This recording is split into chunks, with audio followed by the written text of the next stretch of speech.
আজি হুদাকণ্ঠ ডক্টৰ ভূপেন হাজৰিকাৰ জন্মদিন আৰু হুদাকণ্ঠ ডক্টৰ ভূপেন হাজৰিকাৰ জন্মদিনৰ এই দিনটোত মই বৰ্তমান উপস্থিত আছো নাজিৰাৰ জয় খামডাঙত আৰু মোৰ হৈতে আছে এজন বিশেষ ব্যক্তি আপুনি হুদাকণ্ঠ ডক্টৰ ভূপেন হাজৰিকাৰ যিসমূহ সৃষ্টিৰাজি সেই সৃষ্টিৰাজিৰ অংশ বিশেষ আপুনি সংগ্ৰহ কৰি ৰাখিছে কি কব আজি হুদাকণ্ঠ ডক্টৰ ভূপেন হাজৰিকাৰ জন্মদিনৰ পবিত্ৰ ক্ষণত আপুনি কি কব পোনপ্ৰথমে নমস্কাৰ অসমবাসীৰ ৰাইজলৈ মই নমস্কাৰ জনাইছোঁ ভূপেন হাজৰিকাৰ জন্মদিনটোত ভূপেন হাজৰিকাৰ জন্মদিন বুলিলে আজিকালি মোৰ ভালো লাগে বৰ দুখো লাগে যিহেতুকে ভূপেন দা আজি আমাৰ মাজত নাই তেখেতৰ স্মৃতিখিনিকে সাৱটি ধৰি মই জীয়াই আছোঁ বুলি ক'ব পাৰোঁ এতিয়া এইখিনিকে মই সংগ্ৰহ কৰি ৰাখিছোঁ ভূপেন হাজৰিকাৰ সৃষ্টিৰাজিক যিমান পাৰোঁ মই সংগ্ৰহ কৰিছোঁ আৰু এই কাম মই আৰম্ভ ভূপেন হাজৰিকাৰ গীতৰ প্ৰতি মই আকৃষ্ট হৈছিলোঁ একেবাৰে সৰুতেই মই বোধহয় দ্বিতীয় তৃতীয় শ্ৰেণীমানত পঢ়ি আছিলোঁ তেতিয়াই মই ভূপেন হাজৰিকাৰ গীতৰ প্ৰতি আকৃষ্ট হৈছিলোঁ তেতিয়াৰ পৰাই মই ভূপেন হাজৰিকাৰ গীত শুনিবৰ কাৰণে আগৰ দিনত ৰেডিঅ'ৰ ওচৰত মই ৰৈ থাকোঁ 1972 চনত মই গড়গাঁও কলেজত পঢ়ি আছোঁ তেতিয়া ঠিক সেইটো সময়তে ভূপেন হাজৰিকাৰ প্ৰথম ৰেকৰ্ডখন মই কিনিছোঁ আৰু সেই প্ৰথম ৰেকৰ্ডখন আছিল এটা জিকিৰ আৰু জাৰিৰ গীত সেইখন এখন গ্ৰামোফোন ৰেকৰ্ডেই আছিল সেইখনেই মই প্ৰথম কিনিছিলোঁ জিকিৰ আৰু জাৰিৰ প্ৰথম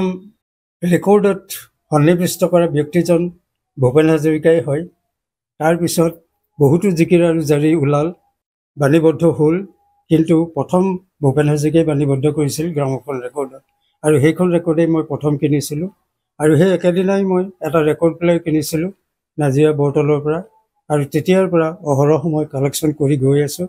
যেতিয়াই যেনেকৈ পাওঁ মই কালেকশ্যন কৰি গৈ আছোঁ আৰু ইতিমধ্যে মোৰ ওচৰত গ্ৰামোফোন ৰেকৰ্ড 115খন আছে 119খন আছিল 4খন ৰেকৰ্ড মোৰ ভাগিছে এতিয়া বৰ্তমান মোৰ ওচৰত গ্ৰামোফোন ৰেকৰ্ড 115খন আছে তাৰপিছত মোৰ ওচৰত গ্ৰামোফোন ৰেকৰ্ডৰ যেতিয়া প্ৰচলন নাইকিয়া হ'ল তেতিয়া অডিঅ' কেছেট আহিল অডিঅ' কেছেট মোৰ ওচৰত বৰ্তমান 101টা আছে ভূপেন হাজৰিকাই গোৱা গানৰ অডিঅ' কেছেট মোৰ ওচৰত 101টা আছে বৰ্তমান তাৰপিছত আহিল আপোনাৰ চিডিৰ দিন কম্পেক্ট ডিস্ক সেই কম্পেক্ট ডিস্কো মই সংগ্ৰহ কৰিবলৈ ধৰিলোঁ আৰু কম্পেক্ট ডিস্কো মোৰ ওচৰত এতিয়ালৈকে 35খন আছে তাৰপিছত অসম সাহিত্য সভা 1993 চন নে 94 চনৰ পাহৰিছোঁ শিৱসাগৰ অধিৱেশন আছিল তাত যিখন প্ৰদৰ্শনী হৈছিল প্ৰদৰ্শনীখনত ভূপেন হাজৰিকাৰ ৰচনা কৰা আটাইকেইখন গ্ৰন্থ একেলগে প্ৰকাশ হৈছিল সেইদিনাখনে মই ভূপেন হাজৰিকাৰ 15খন ৰেকৰ্ড মই কিনি পেলাইছিলোঁ আৰু 15খন এই কিতাপেই মোৰ ওচৰত আছে বৰ্তমানলৈকে আপোনালোকে চাব পাৰে হয় আমি আপোনাৰ ওচৰলৈ পুনৰ আহিম এই সময়ত আচলতে মই সতীৰ্থ দেখাবলৈ কৰিছোঁ আচলতে আনচাৰুল ইছলাম বৰাই হুদাকণ্ঠ ডক্টৰ ভূপেন হাজৰিকাৰ যিসমূহ সৃষ্টিৰাজিৰ অংশ বিশেষ তেওঁ এতিয়াও ইয়াত আচলতে তেওঁ সংগ্ৰহ কৰি ৰাখিছে মই দেখাবলৈ অনুৰোধ কৰিছোঁ এইসমূহ হৈছে গ্ৰামোফোন ৰেকৰ্ড আচলতে মই তেওঁ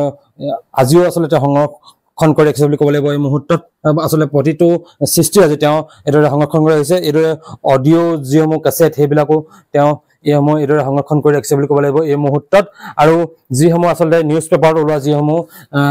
পেপাৰৰ যিসমূহ কাটিং সেই পেপাৰৰ কাটিঙো তেওঁ প্ৰতিখন পেপাৰৰ কাটিং তেওঁ ধৰি ৰাখিছে সংগ্ৰহ কৰি ৰাখিছে বুলি ক'ব লাগিব আৰু হুদাকণ্ঠ ডক্টৰ ভূপেন হাজৰিকাৰ যিসমূহ আচলতে কিতাপ সেইসমূহ কিতাপো তেওঁ এইদৰে সংৰক্ষণ কৰি ৰাখিছে বুলি ক'ব লাগিব আচলতে হুদাকণ্ঠ ডক্টৰ ভূপেন হাজৰিকাৰ যিসমূহ সৃষ্টি প্ৰতিটো সৃষ্টিৰ আচলতে অংশ বিশেষ তেওঁ এই মুহূৰ্তত সংগ্ৰহ কৰি ৰাখিছে আৰু আমি আজি হুদাকণ্ঠ ডক্টৰ ভূপেন হাজৰিকাৰ জন্মদিনৰ দিনা আমি এইভাৱে আহিছোঁ যাতে এইজন ব্যক্তি যিজন আনচাৰুল ইছলাম বৰা তেওঁক আচলতে সমগ্ৰ অসমে চিনি পাওক আজি এই হুদাকণ্ঠ ডক্টৰ ভূপেন হাজৰিকাৰ জন্মদিনত আমি পুনৰ আহিছোঁ আপুনি যিহেতু হুদাকণ্ঠ ডক্টৰ ভূপেন হাজৰিকাৰ যিসমূহ সৃষ্টিৰ অংশ বিশেষ আপুনি সংগ্ৰহ কৰি ৰাখিছে আপুনি কিমান বছৰৰ পৰা আপুনি সংগ্ৰহ কৰি ৰাখিছে এই কামটোতো মই আৰম্ভ কৰিছিলোঁ 1972 চনত, মই আপোনালোকক ক'লোৱেই। আৰু এতিয়া অৱশ্যে মই ভূপেন হাজৰিকাৰ মৃত্যুৰ পিছত এই ধৰক আজি কেইবছৰমানৰ পৰা তেনেকুৱা মই কালেকশ্যন তেনেকৈ মই পোৱা নাইকিয়া। তথাপিতো কেতিয়াবা ক'ৰবাত কিবা পালেই মই সংগ্ৰহ কৰোঁ। যেনে ধৰক ভূপেন হাজৰিকাৰ মৃত্যুৰ পিছত এই নিউজ পেপাৰবিলাকৰ গুৰুত্ব মই গুৰুত্ব দিছিলোঁ। আপোনালোকে চাব পাৰে, চাওক নিজৰা পাৰৰ সুৰীয়া ঘৰ, বিশ্ববিজয়ী যাযাবৰ, চাওক ভূপেন হাজৰিকাৰ মৃত্যুৰ পিছত চাওক মহাশূন্যত বিলীন হ'ল ভূপেন দা, এটা যুগৰ অন্ত। এইবিলাকো মই সংগ্ৰহ কৰি ৰাখিছোঁ, যাতে আমাৰ পিছৰ চামে এইবিলাক চাব পাৰে, এইবিলাক পঢ়িব পাৰে, কিবা বুজিব পাৰে ভূপেন হাজৰিকা কোন আছিল। নহ'লেতো ভূপেন হাজৰিকাৰ এটা সাধুকথা হৈ পৰিব। মই সেই পিছৰ প্ৰজন্মৰ কাৰণে এইবিলাক বস্তু মই সংগ্ৰহ কৰি ৰাখিছোঁ। কিন্তু মই বিশেষ সুবিধা পোৱা নাইকিয়া, এইবিলাক ভালমতে মই থ'বৰ কাৰণে মই সুবিধা পোৱা নাইকিয়া। তাকে ৰজা প্ৰজা সকলোৱে যদি অকণমান সহায় কৰে, মই চিন্তা কৰিছোঁ অসম সাহিত্য সভাৰ ওচৰৰ কাষোচ মই চাপিছোঁ, তাৰপৰা চৰকাৰৰ কাষ চাপিব পৰা নাই। অসম সাহিত্য সভাৰ পৰা মই ইতিবাচক সঁহাৰি পাইছিলোঁ যদিও এতিয়া কিবা মানে ৰৈ আছে কামটো, কি কাৰণে হোৱা নাই ক'ব নোৱাৰোঁ, কাৰণ মোৰতো বয়স হৈ আহিছে। ইয়াৰ পিছত এইখিনি সংগ্ৰহ কোনে ধৰি ৰাখিব।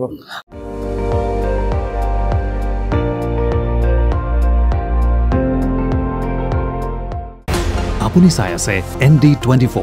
সৰ্বশ্ৰেষ্ঠ নহয় সৰ্বোত্তমৰ দৌৰ।